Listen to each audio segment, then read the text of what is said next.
Let's got here, and it's time to talk about solo leveling. And goddamn, what an episode we had here! They cooked so hard, the animators, the music, soundtrack, fighting, action, just aura farming everywhere. So thank you to the staff first of all, and what an insane episode we have here! Absolute cinema. But yeah, let's get into it and talk about it. I'm just gonna glaze the hell out of this episode here.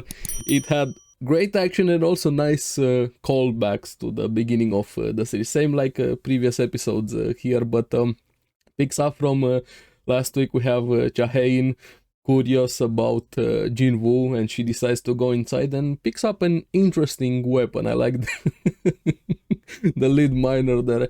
Are you sure you don't want the pickaxe? And she comes back, she goes mining inside the dungeon. She was so cute this episode, especially towards the end. We're gonna get to that also, but this entire episode is just Jin-Woo going god mode, shocking everyone with his just simply absolute power here. Like, I love in anime series, one of my favorite things and why I enjoy anime in general is seeing shocked faces, be it a mystery was revealed, a power up, just a fight or something, just seeing characters shocked.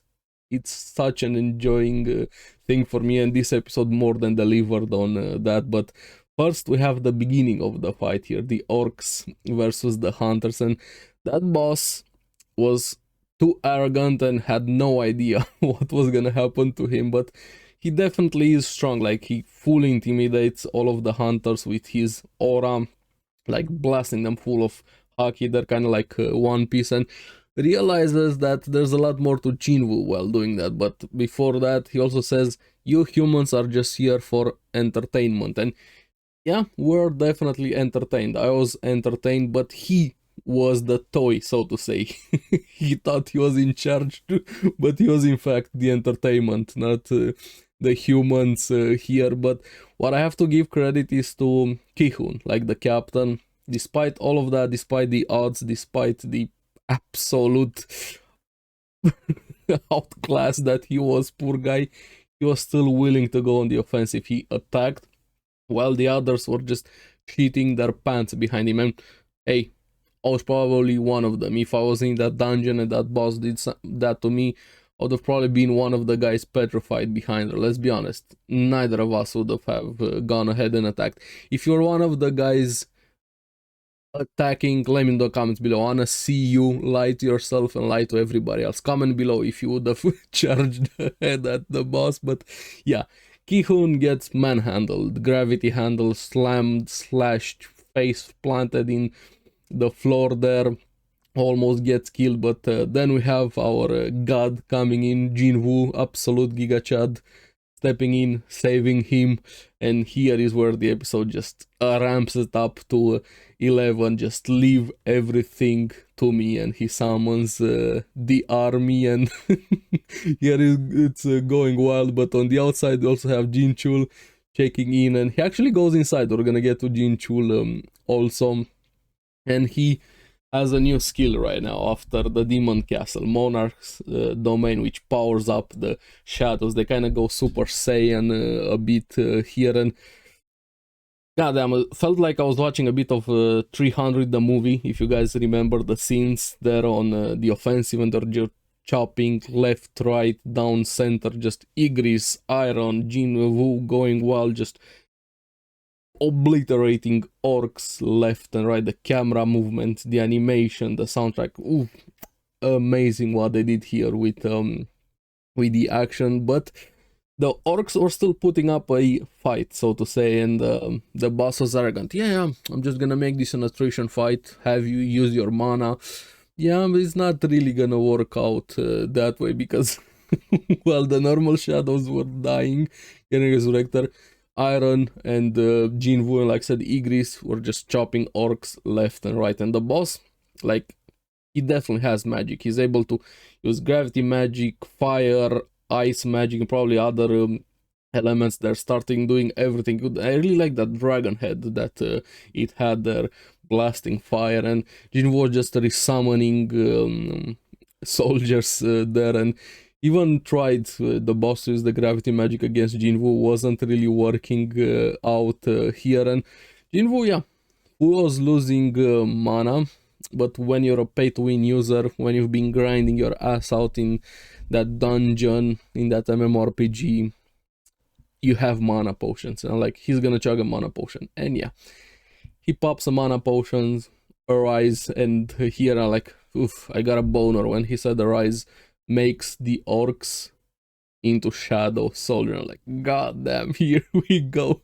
using the soldiers against the boss here. And the boss started slowly realizing there's something more about Jin-Woo. He couldn't be, and he started glitching out and even has an existential crisis there. I'm like, of course, if you have read the source material, of course you knew what the boss was realizing there, and his mind was breaking down also, but he decides to stick with his one command that he has after questioning why he's there: just hunt humans here. And the gate was actually getting to an S rank, and Choi started on the outside gathering hunters, saying we're probably gonna need everybody here. And I liked Choi this episode, especially towards the end. But yeah, inside the dungeon was absolute insanity, and it even, like I said, it ramped up to 11, and here we're at 20 after this scene here.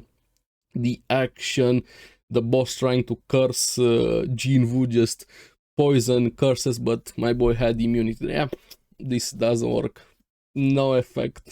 You're just throwing everything the boss had, but wasn't working. Actually using the mages, the shadow mages, to break its shield, break its face mask there, and Jahane makes it in, and yeah, very understandable reaction, just shocked. Wait, what is happening here? She was expecting to come in and save everybody, but no, she just sees the full army, the hunters on the sideline, and Jin-Woo just going wild here. Like, they take her aside and explain to her a bit the situation there, and the boss going enraged, actually gets giant, and here Jin-Woo says, yeah, you just make yourself a bigger target, and I don't really like giants. And I like the callback back to the beginning of the series with the statue of God.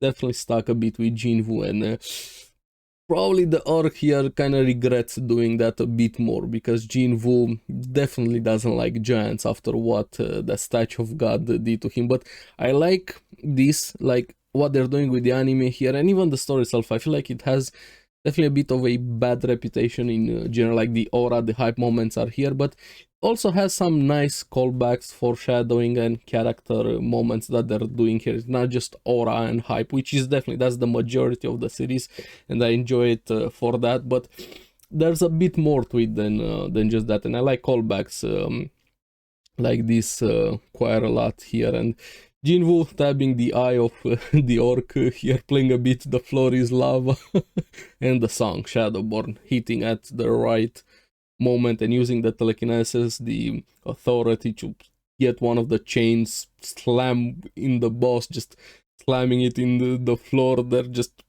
beating it senseless. I love that so much. And then Jin-Chul comes in and like, wait, what the fuck is going on here? Kind of the same reaction as Shahane. And I like how the boss just sees the executioners like shadows glitching like the last moment in its life before it gets killed. I really like that frames, the impact frames were great here. So yeah, but what I loved was Jin-Woo was definitely in the moment. He was enjoying this fight, like he forgot that there's somebody else in the dungeon. He was in the zone, and after he killed the boss, he instantly Arise, made him into a shadow there, gives it the name Kiba. I think Kiba means fang, probably from the fangs that the orcs have. And this one is an elite knight, actually has a title. And here, after this, he finally realized that everybody saw him. Like, wait, I forgot about you guys. He instantly went for the shadow there. And Jin-Chul, I like what he did there, started covering for Jin-Woo. Hey, he's the biggest secret in the Hunter Association, don't worry about it, forget everything that happened. But I like King Hu and the other hunters thanking him, bowing to him. He definitely saved their lives there. Imagine you're luggage carrier being the one that saves you and allowing you to walk out of what's an insane dungeon that they were inside here. And Jinwoo did more than enough. Like, this episode was just insanity. If you want action, aura, hype moments, thank you to the staff again, what they did here, doing justice to a manhwa and a great series, and I hope they keep it up. And especially the voice actor, I'm gonna say it probably a lot of times throughout the series, I love what the voice actor of Jin-Woo is doing for the character so much here. And Jin-Woo returning the will to that one girl. And on the other side, Cha-hae just blushing. Who is he with her pickaxe? Like, oof, she's definitely falling for him. Like, let's be honest, he passed the sniff test, and right now she saw how powerful he is. But also on the other side, Kino going to talk to Choi, and Choi being blunt. Who is stronger, Jinwoo or him? Like, just answer this question. If you're in a top A ranked dungeon, can you handle all of it alone?